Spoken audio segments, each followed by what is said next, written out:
And we end today with growing tensions between the United States and Venezuela. There is closely following ongoing developments in the Caribbean concerning relations between Venezuela and the United States. In the dark chessboard of global power, one wrong move can set off a storm. When a Venezuelan spy ship dares to slip into American waters, Washington's patience snaps. This isn't just about oil, borders, or old disputes. It's about testing the U.S. resolve. And America has shown before, from Iran's nuclear bunkers to the Houthis' hidden strongholds, what happens when that line is crossed. President Trump has been very clear and consistent. He's prepared to use every element of American power to stop drugs from flooding into our country and to bring those responsible. What unfolded next decides not just Venezuela's fate, but the balance of power in the hemisphere. Lights up on the open sea, a steel tower floats on the horizon, the Liza Destiny, a huge oil platform feeding a modern boom. Men in orange coveralls walk like ants along its decks. The platform belongs to ExxonMobil, a giant American oil firm. On May 1st, 2025, a white hull that should not have been there cuts across the calm. A Venezuelan Coast Guard patrol ship moves into waters Guyana says are its own. The move is not just rude, it is a spark tossed into a long, dangerous argument. Guyana answered fast. Its leaders called the action an incursion. Any move by Venezuela to occupy any space within Essequibo that belongs to Guyana. They summon diplomats. They move forces and say they would protect their sea and the workers who depend on it. Guyana asked the world to watch and asked for a calm, peaceful fix, even as its military goes on alert. Venezuela pushes back. Caracas says the waters are part of a zone still being argued over. It says its ship had every right to be where it is. The two governments are not just trading words, they are trading claims that reach back a century and that now sit in courts and intense sea lanes. This fight runs on oil and history. Offshore fields near the disputed Essequibo area make the stakes huge. Exxon's floating production unit is not a toy. It means jobs, money, and power, and it makes the map on paper suddenly worth guarding with real ships. Where maps conflict, sailors test the lines. When those sailors sail close to foreign platforms, alarms ring far beyond the deck. Washington watches closely. The United States warns against interference with oil operations and says it stands by Guyana's right to operate in its waters. Then the U.S. moves warships into the area, a visible, blunt signal that the U.S. is not ignoring the matter. 3 Arleigh Burke-class Aegis-guided missile destroyers aren't named for the deployment. USS Gravely, USS Jason Dunham, and USS Sampson. They steam toward the Caribbean and the eastern edge of the South American shelf. The message is simple. The sea is watched. These destroyers are not pretty parade ships. They are tools built to see and strike, to listen under the waves, and to shield whole fleets from danger. At their heart sits the Aegis combat system, a web of radar, computers, and weapons that can spot many threats at once and help the ship pick which to stop first. The radars can pick up targets far beyond the horizon, and the ship's vertical launch cells can send out missiles that hit fast boats, enemy planes, missiles, or even targets on land. They carry guns for close fights, launch torpedoes at submarines, and can put a helicopter in the air to widen their reach. In short, they can watch, warn, and fight in the air, on the surface, and below the waves. The USS Gravely DDG-107 arrives with a hard edge. Built on the Arleigh Burke hull, Gravely looks low and mean in the water. Rows of flat, slanted panels make up its radar face, a cut-glass shield for electronic eyes that never sleep. Inside its belly are rows of missile cells, Mark 41 vertical launchers, ready to fire standard anti-air missiles, ESSMs for quicker threats, or long-range Tomahawks for striking inland targets if needed. Gravely can also carry Sikorsky MH-60 helicopters that hover over the sea to sniff out submarines or to drop off boarding teams. Its crew moves with the slow, sure rhythm of people who know every bolt on their ship. The ship's namesake, Vice Admiral Samuel L. Gravely Jr., adds a human story, a man who broke barriers and fought hard for his country. The USS Jason Dunham DDG-109 is next, a ship named for a Marine who gave his life by covering a grenade to save others. That legacy hangs on the hull like a silent promise. Jason Dunham brings the same layered defenses: Aegis radar, a fast-reacting combat system, and vertical launch tubes ready to switch roles in a heartbeat. On its decks, missile launchers share space with a 5-inch gun, and launch rails give the ship options, from warning shots to heavy strikes. For a government that wants to show force without firing a shot, a ship like Jason Dunham is the perfect actor. Large, capable, and easy to spot on a wide blue stage. Then comes the USS Samson, DDG-102, a veteran built to last. Samson carries the same suite of tools: top-grade radar, surface-to-air missiles, anti-ship missiles, and anti-submarine gear. It can chase a submarine with hull sonar, while its helicopter searches above. If anything breaks through, close-in weapon systems can put down an incoming missile in the ship's last moments of safety. Samson's past missions show a ship that helps allies, answers distress calls, and moves fast when trouble appears. In calm seas, her silhouette is almost graceful. In tense moments, she is a warning that the United States has more than words in its pocket. What does it mean to send 3 destroyers? It is a careful kind of noise. These ships are smart and broad in reach. They can track aircraft and missiles at long range, spot small boats at sea, and call helicopters and planes into action. They can fire Tomahawk cruise missiles to hit a target hundreds of miles away, or they can swap to anti-air missiles that protect ships and planes nearby. They also carry systems to hunt submarines and to defend themselves from fast, low attacks. That range of tools gives the U.S. many options: watch closely, stop a dangerous move, or, if the rules change, strike back. The presence of these ships is meant to cool things down by showing what might happen if the conflict grows. The sea holds its breath. Far from shore, the blue rolls on. Above that blue, machines hang like ghosts. Below, something moves in the dark. And on the decks of faraway ships, men and women watch every beat. The White House put a lot on this sweep. About 4,000 sailors and Marines are set to watch and wait in the Southern Caribbean. They are not just a number. They are teams with faces, dog-eared charts, and cold coffee. They walk the decks, check radios, clean boots, and learn the names of the planes and boats that would watch the water. Their orders are quiet and sharp. Keep eyes on the sea, gather proof, and be ready. High above the waves, P-8 planes cruise. These are long-winged birds of metal and glass. They fly low enough to see the sea and high enough to avoid cheap trouble. A P-8 moves like a slow shark across the sky. It carries eyes and ears no single man can match. Sensors sweep the water surface. Radios listen for faint talk. Cameras lock on a hull and hold it like a worried parent. The plane can mark a ship, follow it, and pass that mark to ships far below. In plain words, P-8s spy. They watch fuel lines and radio calls. They count people on deck. They make maps of every move. On a clear day, a P-8 looks like a dot. But to the men on the ships, that dot means someone is always watching. They fly patrol after patrol. They trace the Venezuelan patrol ship from dawn to dusk. They move in slow circles above the platform and the stranger ship. They do not roar past. They stay. Their crews take pictures, log times, and whisper into secure lines. One P-8 would point, another would map the route, a third would listen to radio chatter. Down on the water, the warships know they are seen. The Venezuelan captain feels the weight of that gaze too. On the sea, the 3 destroyers cut through the waves. Behind them, smaller escorts and supply ships move in a steady line. They send signals, call aircraft, and set nets of radio to catch any hint of bad moves. Men on deck smoke or stare at the horizon. They check missile systems. They kept the ship's options open. But the most secret thing in the water is quiet and cold, and maybe scary. An attack submarine slips into the deep like a shadow that has learned to hide. A submarine is the Navy's secret fist.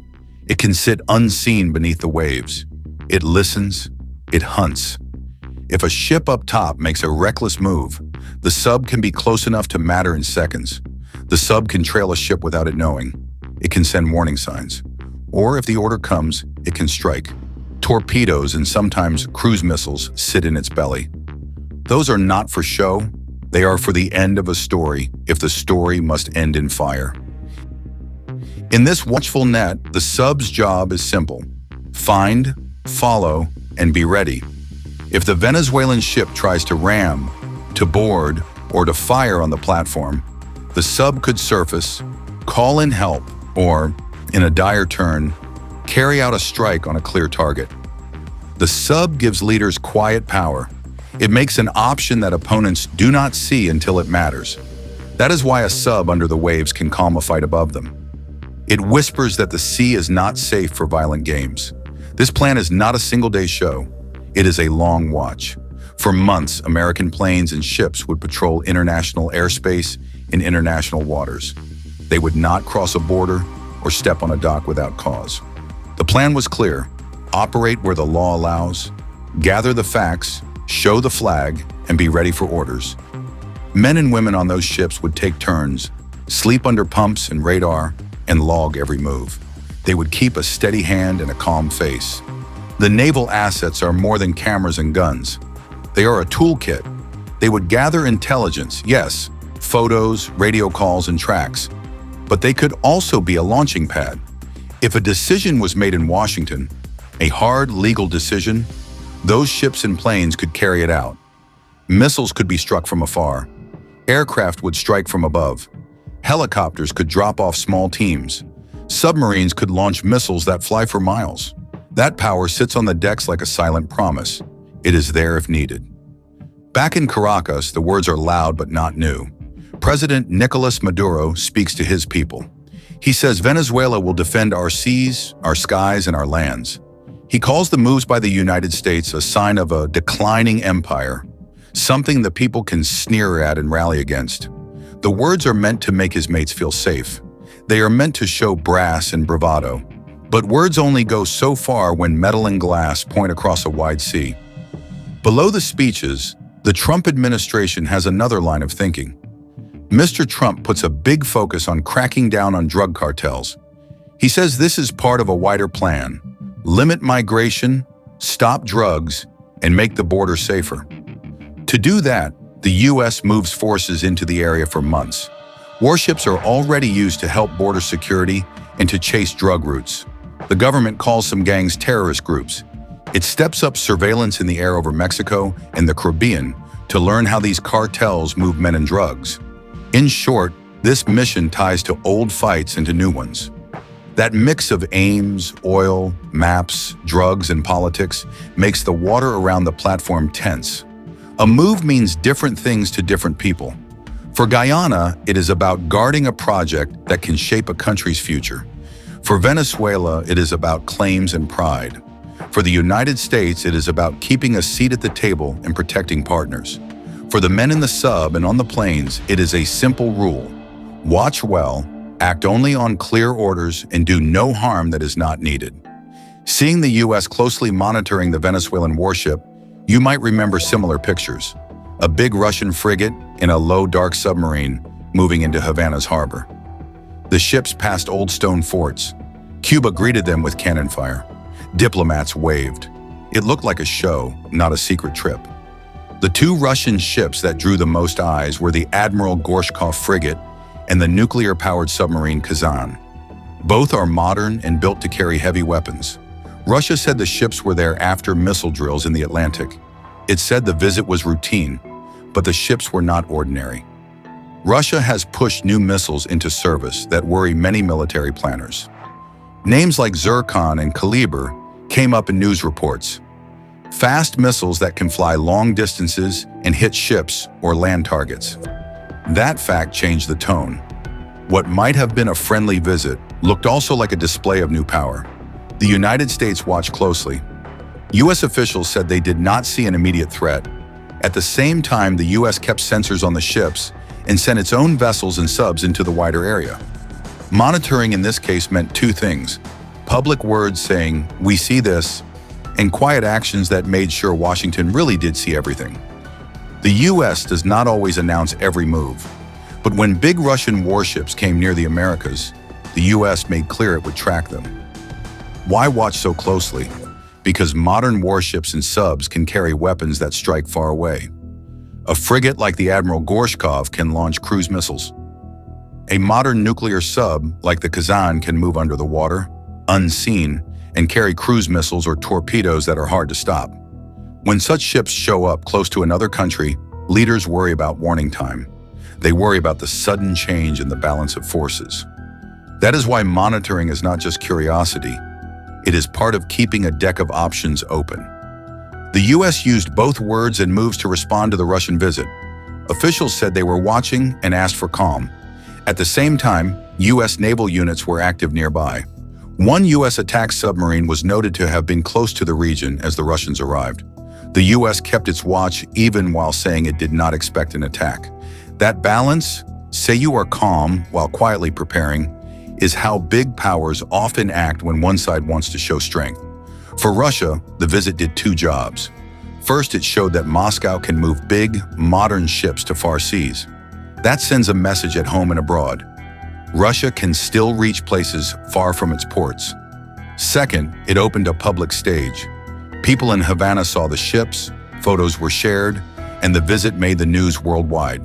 That public part matters in a world where images shape opinion as much as facts do.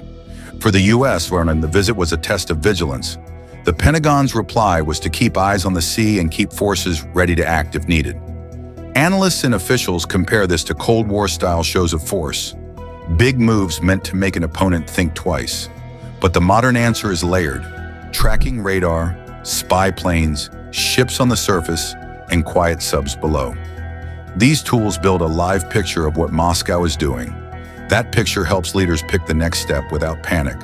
There was also a careful message in the U.S. behavior. By watching, not rushing to clash, the U.S. signaled it would not make a crisis out of every strong move. The U.S. picked a steady watch over sudden action. That approach tries to cool tension by proving two things at once. We see you, and we will not be baited. If the situation got worse, the same sensors and ships that watched would become the tools to act. That is the hard logic of modern naval games. Russia framed the visit differently. Kremlin spokespeople said there was no reason for the U.S. to worry. They called such visits routine and said diplomatic channels should not be ignored. That language aims to lower alarm while still showing the fleet can travel far and carry serious weapons. The choice of words is part of the message. Show power, but deny threat. It is a thin line, meant to keep partners reassured while making rivals think. When the two sides act this way, Russia moving ships near the Americas, the United States watching them closely, the global picture tightens. Other nations notice. The media covers it. Lawmakers ask questions. The moves become not just a local event, but a wider signal about how each country plans to use its navy and its newer missiles. In short, these are not private trips. They are public talks in a loud language: steel, speed, and reach. What comes next is often slow and quiet. Big navies patrol, reports go to officers and ministers, and diplomats trade notes. Both sides want to avoid a sudden clash, yet both hope their signals have weight. Russia shows its long reach and new weapons. The U.S. shows its ability to monitor and its will to respond if needed. At sea, that is the face of modern power. A mix of hard tools and careful words, each meant to shape the other's choices. In the end, watching is a form of power. And if Venezuela does not learn to keep a distance and respect maritime laws, it might have to learn the hard way. Iran can still remember Midnight Hammer. The date was June 22, 2025. The plan read like a page from a thriller. Long-range bombers, stealth fighters, and a silent submarine all moved in the dark to hit 3 Iranian sites: Fordow, Natanz, and Isfahan. 7 B-2 stealth bombers lifted off from Whiteman Air Force Base in Missouri. The planes flew east, far across the globe. They stayed aloft for a very long time. On the way and back, the B-2s were refueled from other planes in midair several times. Reports say they kept in near silence on the radio and moved as one long, careful line toward the target area. Before the B-2s crossed into Iranian airspace, they were accompanied by the newest U.S. fighters. The F-35s and F-22s, quiet, hard to spot, went ahead. Their job, in public accounts, was to draw attention from air defenses, to be the first to see if Iran would fire back. In the end, officials said Iran fired no defenses during the mission. U.S. leaders pointed to recent strikes on Iranian air defenses, by others, as a reason those defenses may not have worked. Whatever the reason, the American strike force met little or no resistance, according to the official lines. At about 2:10 a.m. local time, the B-2s did what they were built for. 6 of them dropped 12 GBU 57AB massive ordnance penetrator bombs on Fordo. Those are very large bunker-busting bombs meant to break through heavy layers of rock or concrete. The 7th B-2 dropped 2 of the same bombs on Natanz. Public descriptions say the bombs were aimed down ventilation shafts and other hard points, so the blast would reach deep into the buried facilities. The intent, as stated by officials, was to damage parts of those sites that support the nuclear effort. While the B-2s were above, a U.S. submarine took part from below. A sub fired about 30 Tomahawk cruise missiles at Natanz in Isfahan. Tomahawks fly long distances and can be launched from under the sea, traveling to hit targets on land. The whole attack, planes dropping big bombs and missiles arriving by sea, unfolded over a short window. U.S. sources placed the strikes in a tight time frame. The public story said the active part of the mission lasted roughly half an hour, with Tomahawks arriving as the last phase. The operation was not only the work of those striking platforms. In total, more than 100 aircraft were involved. Fighters, tankers for refueling, and special planes for surveillance and communications. The mission was put together with many moving parts, the sort of coordination that takes long planning. The B-2's long flights, multiple refuels, and the mix of air and sea weapons show the reach and the complexity of modern strikes. Back in Washington, the Situation Room held leaders and advisors. Photos that circulated showed top officials in a tense, bright room, watching maps and waiting for feed from the field. A decision like this is both military and political. The leaders who authorize such strikes weigh risk and law, and they know the next day's headlines will carry the story around the world. In another region, U.S. and allied forces struck Houthi positions in Yemen. Those operations were described as a response to attacks on shipping and to the Houthis' use of missiles and other weapons that threatened civilian vessels and ports. Accounts list many air raids across Yemen. Strikes hit military sites, but also some places that caused civilian casualties. Local reports told of strikes on a residential area in Sana'a that killed and injured people, and of attacks on a major military area at Sana'a airport that left smoke and damage. Other hits were reported across Saada, Taiz, Al-Baida, Damar, Haja, and Marib. The public record said the strikes were carried out by carrier-based jets from the USS Harry S. Truman and by Air Force planes and armed drones from regional bases. Those Yemen strikes show the blunt side of power. When leaders decide the risk of inaction is too high, they strike quickly and hard. The cost is human and political.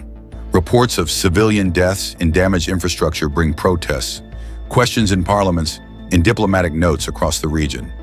That is the heavy trade-off behind any public line about defending shipping or protecting lives. Midnight Hammer and the Yemen strikes share one clear lesson. Modern military power is layered and global. Bombers fly from distant bases and can be refueled aloft to reach far targets. Stealth fighters and other aircraft shape the sky. Submarines and ships add power from the sea. Intelligence and surveillance planes watch, and mobile refuelers keep the fleet moving. The hardware is costly. The decisions around using it are weighty. That leads to the present watch in the Caribbean. The U.S. showed it could move and act beyond nearby waters. The same reach that sent B-2s across the globe and the same mix of air and sea tools used near Yemen is what backs up U.S. patrols near the Venezuelan incident.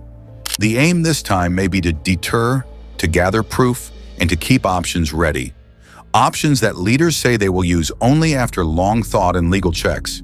And what about a ship like USS Gravely, DDG-107? Gravely is an Arleigh Burke-class destroyer. It carries a powerful radar system called Aegis. It has vertical launch cells that can hold many types of missiles. It has a 5-inch gun, torpedoes, and a flight deck for helicopters. It can see far, talk to other ships and planes, and act as a hub for a larger force. That means a ship like Gravely does three main things in a tense moment. First, it watches. Its radars and sensors can find and track ships and aircraft. Second, it warns. Its presence alone can push a rival to slow, turn away, or call for talks. Third, it gives leaders choices: to keep watching, to call in other forces, or to carry out a lawful, ordered response. The ship's tools can be used in many ways, and those ways are kept under tight rules and laws that leaders must follow. If Venezuela does not read those signals, the planes overhead, the ships in the lanes, the quiet hum of distant subs and command centers, the country risks a hard lesson. But hard lessons have human costs. They are not a first choice for governments. That is the quiet, uncomfortable truth behind the headlines and the maps.